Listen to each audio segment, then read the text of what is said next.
오늘 본문이 들어있는 민수기 30장은 서원에 관한 말씀인데 특별히 여자의 서원에 관한 말씀입니다. 정확히는 1절, 2절 우리가 읽은 오늘 본문 1절, 2절은 서원의 일반적인 원칙을 말씀하는 내용이고 3절부터 마지막 절까지가 특별히 여자의 서원에 관한 율법이다 이렇게 할 수가 있죠. 우리가 말씀을 읽었는데 1절, 2절 말씀 우리 다시 한번 읽어볼까요? 모세가 이스라엘 자손 지파의 수령들에게 말하여 이르되 여호와의 명령이 이러하니라. 사람이 여호와께 서원하였거나 결심하고 서약하였으면 깨뜨리지 말고 그가 입으로 말한 대로 다 이행할 것이니라. 여호와의 명령이 이러하니라. 서원과 서약에 관한 규례는 하나님의 명령인 것을 깨닫게 하는 그런 말씀이죠. 또 2절에 보면 사람이 그랬는데 누구든지 하나님께 서원 서약한 사람은 그가 누구든지 깨뜨리지 말고 그가 입으로 말한 대로 반드시 이행해야지 된다. 그런 말씀입니다. 서원은 맹세하다, 다짐하다라고 하는 뜻의 나다르에서 유래한 말입니다. 거기에서 또 유래된 말이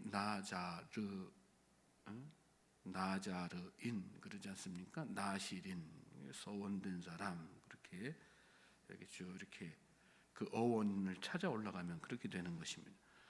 하나님을 향한 인간의 자발적 의지와 적극적인 약속의 어떤 행위를 이야기하는 것입니다.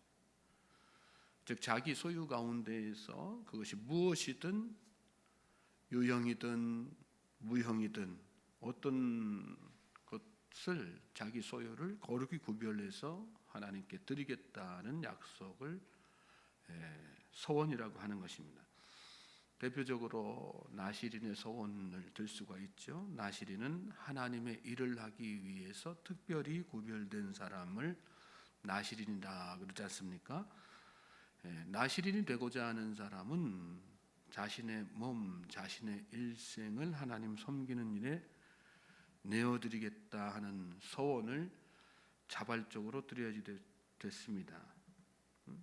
중요한 것은 뭐예요? 자발적인 것이지 강제나 의무가 아니라는 것입니다. 그러니까 나실인이라고 하는 것은 구별된 사람이라는 의미도 있지만 그 안에 뭐가 전제되어 있는 거예요? 자발성. 강제나 의무 이런 게 아니라 자발적으로. 서원은 다 그런 거죠. 누가 억지로 막 이렇게 강요해서 막 이렇게 하는 거 서원 될 수 없어요.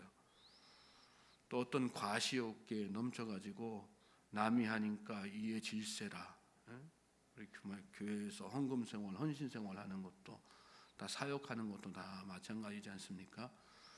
순수하게 자기가 하나님과의 1:1 관계에서 올바른 신앙 가지고 하나님의 은혜를 감사하고 또 기대하는 그런 마음으로 뭐든 해야지 되는데 주변 사람들 이렇게 막 눈치 보거나 저 사람은 하는데 나도 이 정도는 해야지, 아니면 내가 교회에서 이런 저런 직분을 가지고 있는데 아이고 막 하기 싫지만 어쩔 수 없이 해야지, 그렇게 억지로 하거나 다른 사람 시선 때문에 하거나 그러면은 그건 바람직한 신앙 생활도 될 수가 없고 또 서원도 될 수 없는 것이죠. 그런 서원은 결과적으로 자신을 넘어뜨릴 확률이 매우 높습니다.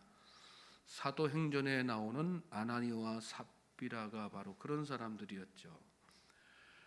바나바가 이 아나니아와 삽비라에 관한 이야기를 여러분 잘 알고 계시지 않습니까? 하나님 앞에 이거 바치겠다 서원했다고 해서 잘못돼가지고 결국은 비참하게 죽은 그런 사람들 아니겠어요? 근데 그 아나니아와 삽비라가 하나님 앞에 밭을 바치기 전에 무슨 사건이 있었는가? 바나바가 밭을 판 돈을 하나님 앞에 먼저 바쳤어요. 사도들 발 아래다 다 자신의 소유된 밭을 팔아가지고 다 이렇게 바쳤거든요. 그리고 그 일이 있고 나서 그 뒤에 바로 이 아나니아와 삽비라가 그런 일을 한 거거든요. 무슨 얘기예요? 성경에는 그 앞정 이 아나니아와 삽비라가 나오는 사도행전 5장 이전에 4장 끝에 바나바가 이렇게 밭을 바친 거 이야기하고 그 사건만 간단하게 기록하고 그 다음에 이제 바로 5장 넘어가 가지고 아나니아와 삽비라 사건이 나오거든요. 무슨 얘기예요? 그거 보고 자기들도 그러니까 그런 어떤 바나바의 서원의 모습을 보고 주변 사람들로부터 얼마나 칭송을 받았겠어요. 평소에도 바나바가 어떤 믿음의 모습, 본이 되는 그런 모습들이 있었고 또 성품적으로 또 위로의 아들이지 않습니까? 바나바는. 그러니까 여러 가지 면에서 그의 인격이라든지 그런 것들이 다 주변 사람들부터 칭송이 자자한 그런 사람이었는데 거기에다가 자신의 소유까지 갖다 바치니까 주변에 얼마나 사람들이 입술에 침이 마도록 칭찬했겠어요. 그러니까 그걸 보고 사실은 이 아나니아와 삽비라도 우리도 저런 소리 한번 들어보고 싶다. 오늘 뭐 성경에는 그렇게 자세하게 나와 있지는 않지만 유추해 보면 충분히 그런 마음 가지고 이렇게 했다는 얘기가 되는 거죠. 과시하기 위해서 남들이 하니까 그런 마음 가지고 이렇게 한 거예요. 그런데 막상 밭을 팔아가지고 현금이 생기니까 눈앞에 현금이 생기니까 그거 갖다가 다 바치려고 하니까 아까운 생각이 들지 않습니까? 사단 마귀가 그 마음을 그냥 두지 않죠. 그러니까 일부만 가져다가 사도들의 발 앞에 놓고서는 이게 답니다. 베드로가 묻지 않습니까? 이게 전부냐? 기회를 준 거거든요. 돌이키고 회개할 기회, 정직하게 하나님 앞에 말씀드릴 기회를 준 거거든요. 그런데 그 기회를 놓치고 말죠. 아나니아도 마찬가지고 삽비라도 마찬가지고 두 부부가 다 거짓의 영에 사로잡혀가지고 다 합니다. 이게 전부입니다. 그 결과 어떻게 됩니까? 성령을 속인 죄로 말미암아서 다 죽고 말지 않습니까? 올바른 서원이 얼마나 중요한가를 깨닫게 하는 그런 중요한 말씀이라고 할 수 있어요. 다 그렇게 사람은 물질에 연약하고 또 이렇게 거짓에 약할 수도 있어요. 중요한 건 그 이전에 내가 정말 하나님 앞에 올바른 서원의 자세를 가지고 하나님 앞에 입술로 약속을 드리느냐 안 드리느냐 그게 참 중요한 거거든요. 자, 이스라엘 사람들이 서원을 한 목적은 크게 두 가지가 있습니다. 첫째는 하나님의 은혜를 기대하면서 그분의 영광을 높여드리기 위해서 그래서 서원하는 거예요.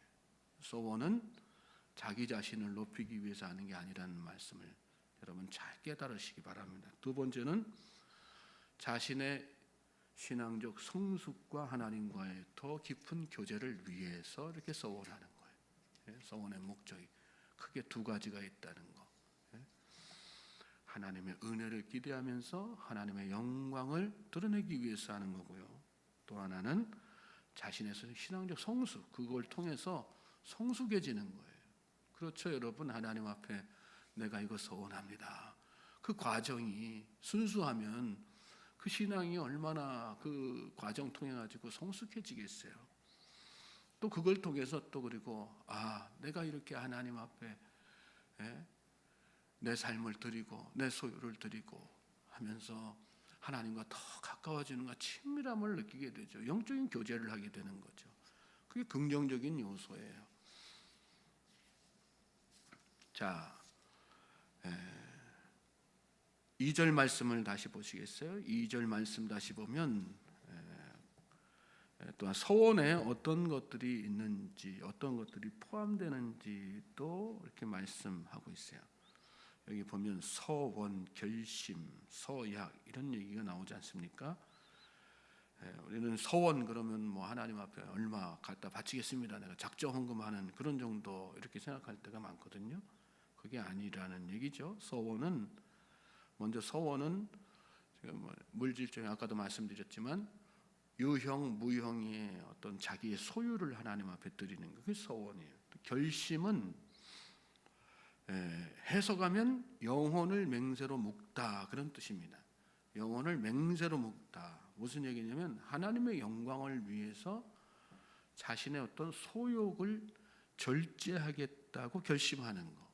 그렇게 하나님, 제가 뭐 사순절기 고난 주간에 예를 들어서 그런 거 많이 하지 않습니까? 고난 주간에는 제가 하나님 아침 한 끼 금식하겠습니다. 자기 마음 결단하고 그러잖아요. 사순절 기간 보내면서는 하나님, 제가 미리요 금식하겠습니다. 술 한 잔도 입에 대지 않겠습니다. 막 이렇게 어떤 자신의 어떤 절제된 생활에 대해서 하나님 앞에 맹세하고 그 결심 드리는 거, 그것도 서원의 일종이라는 말씀을 여기 하고 계시는 거예요. 그러니까 우리는 평상시에 그런 것들에 대해서는 너무 쉽게 하나님 앞에 결단하고 그 다음에 너무 쉽게 또 깨트리는 경우가 참 많거든요. 그런 것 하나하나라도 다 철저하게 지켜야 돼요. 하나님은 반드시 지켜야지 된다 명령하시지 않습니까? 반드시 지켜야 된다.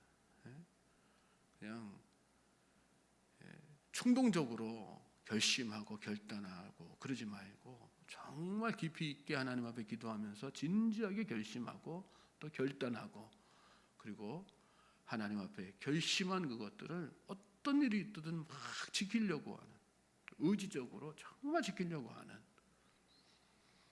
그게 바로 서원이라는 말씀이에요. 또 서약하였거든 이런 말씀이 나와요. 히브리어 원어로 보면 쏴바 쇠부와 같은 단어가 반복이 되는 거예요. 맹세를 맹세하다, 다짐하고 또 다짐하는 그 행위. 그러니까 얼마나 내가 의지적으로 이 서원은 철저하게 의지적으로 지키려고 애쓰고 노력하고 수고해야지 되는가를 말씀하는 거예요. 서원에 대한 의미가 바로 그렇게 있다는 사실을 말씀 가운데서 깨닫게 하는 것입니다. 오늘 우리 또 신앙생활하다 보면 여러 가지 서원합니다. 내가 서원이라고 하는, 서원이라는 의식을 하지 못하고 하는 서원도 있고요. 또 의식하고 하는 그런 서원도 있어요. 하나님은 무슨 말씀 하시고 계신 거예요? 그것이 어떤 서원이 됐든 어떤 동기, 어떤 취지로 되었든 하나님 앞에 약속드린 것이기 때문에 반드시 지켜야지 된다. 쉽게 생각하지 말라 이 말씀입니다. 여기 집사님들도 계시고 권사님도 계시고 막 이렇게 하시지만 다 직분 받을 때에도 다 집사로서의 어떤 서원하지 않습니까? 권사님으로서 어떤 서원하잖아요. 교회 안에서 막 임명식 할 때, 직분 받을 때, 또 입교할 때도 그러지 않습니까? 입교식 하면서도 다 이렇게 서원하지 않습니까? 그렇게 한 거를 우리는 서원이라고 생각하지 못할 때가 참 많거든요. 그래서 그 안에 있는 것들을 내가 이렇게 하겠습니다, 이렇게 하겠습니다, 이렇게 하겠습니다. 세례 받을 때도 다 마찬가지잖아요. 그거 제대로 지키지 않고 그냥 새까맣게 까먹고 지나갈 때가 참 많아요. 알고 보면 우리 삶 가운데 암암리에 하나님 앞에 서원한 것들이 참 많습니다. 잊어버리고 살았다면 다시 되새겨서 그것을 하나님 앞에 내가 서원한 것이지 하는 생각 가지고 반드시 지키려고 애쓰고 수고하고 노력하는 그런 신앙생활 할 수 있기를 주님의 이름으로 소망하고 축복합니다. 그럴 때 하나님께서 그런 어떤 신앙의 자세, 태도, 마음가짐을 보시고 하나님께서 축복하시는 거예요. 믿습니까? 하나님의 놀라우신 은총이 이 하루 또 여러분의 삶 가운데 차고 넘치기를 다시 한번 소망하고 축복합니다.